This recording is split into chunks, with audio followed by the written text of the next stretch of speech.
Olá, meu povo! Vamos politizar?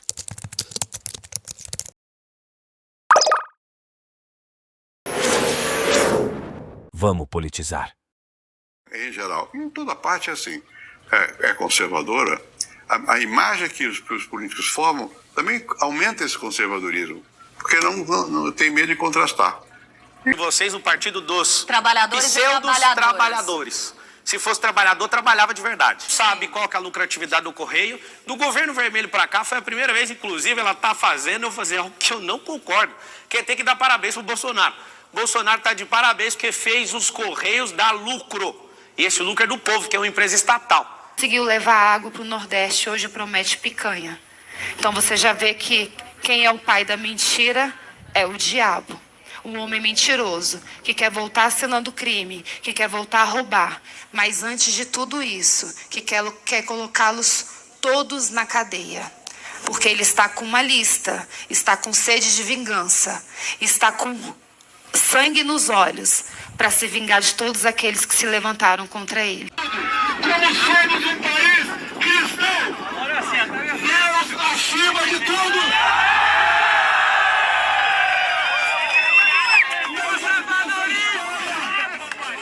Essa historinha de Estado laico não, é Estado cristão. Vamos fazer o Brasil para as maiorias. As minorias têm que se curvar às maiorias. As leis devem existir para defender as maiorias. As minorias se adequam ou simplesmente desaparecem. Votam num sujeito condenado em segunda instância por improbidade. Votam num sujeito réu por corrupção e lavagem de dinheiro. E acham que isso é ser conservador.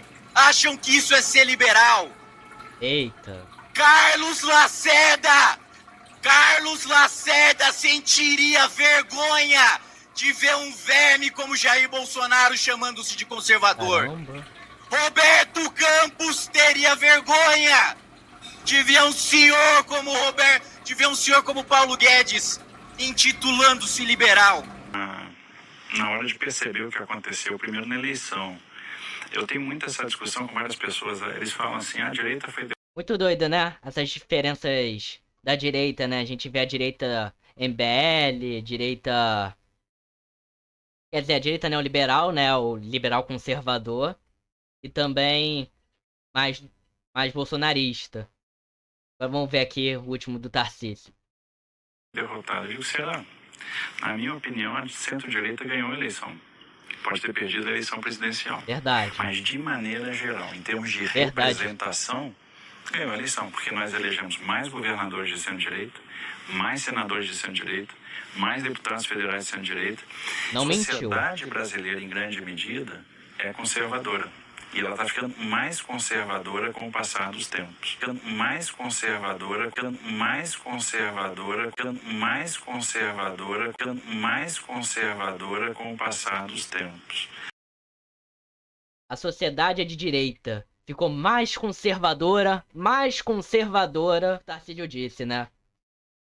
É uma pergunta que sempre vai, volta, de direita. E é interessante a gente analisar isso por todo o seu fenômeno, né? Eu mostrei um vídeo de várias visões da direita. A sociedade é de direita.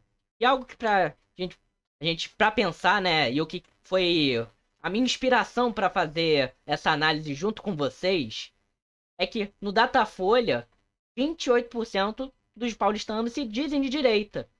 Isso, eu acho que não é só um retrato de São Paulo. Acho que é um retrato do Brasil.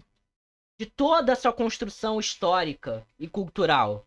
Também tem muita gente que se identifica como centro-direita. Ó, 40% de direitistas e centro-direita. Então isso não é por acaso. Isso não é de agora. Essa direita que tá vindo e tal. E que eu posso te dizer, né? A direita, antigamente, era muito elitista. Fazia parte da classe mais alta. Só que no bolsonarismo, com esse fenômeno do Bolsonaro, o Bolsonaro, uma figura do povo, com esse poder carismático, de uma direita popular. Uma direita que fala a língua do povo, se expressa. E o Bolsonaro vem como essa figura para poder fazer o vínculo entre a população e a direita. A população tem essa crença, né, nas tradições e nos costumes. Só que isso fazia parte do discurso. Esse discurso não estava voltado para o povo. Estava voltado para a permanência de tais elites. Quando o Bolsonaro chega com as redes sociais, com uma comunicação mais até inclusiva, vira uma direita popular. Uma direita que vem do povo. Mesmo o Bolsonaro sendo deputado e tal. E isso é muito interessante. Por isso que eu chamo esse fenômeno popular de bolsonarismo. Essa figura de uma direita popular. Uma direita que vem do povo. Só que a direita não veio do nada. Grande parte da sociedade é de direita. E muita gente vai perguntar, né? Mas por quê? De onde vem essa crença na direita? Por que essa sociedade vai mais para aquele campo do que para outro? E não é que a sociedade seja especificamente só de direita. Porque nas ideologias, as pessoas pegam partes de cada uma das ideologias para compor a sua identidade política, seu espectro político. Mas por que a direita é tão dominante? Por causa da colonização cristã, com jesuítas catequizando os indígenas, a igreja dominando setores populares. Além disso, os liberais e conservadores disputando esse jogo de poder na monarquia. Quem iria dominar o espaço público? Quem iria dominar o parlamento? E isso era muito recorrente. Então a gente vê que os liberais dessa época eram considerados até no começo centro-direita e os conservadores direita. Depois eu vou explicar mais qual a diferença entre os liberais e conservadores. E depois isso se estende às oligarquias na Primeira República. Quando a gente tem República, a proclamação da República, a gente continua com essas elites, os liberais e conservadores, só de outra configuração. E esse conservadorismo ainda vai continuando, essa direita vai continuando.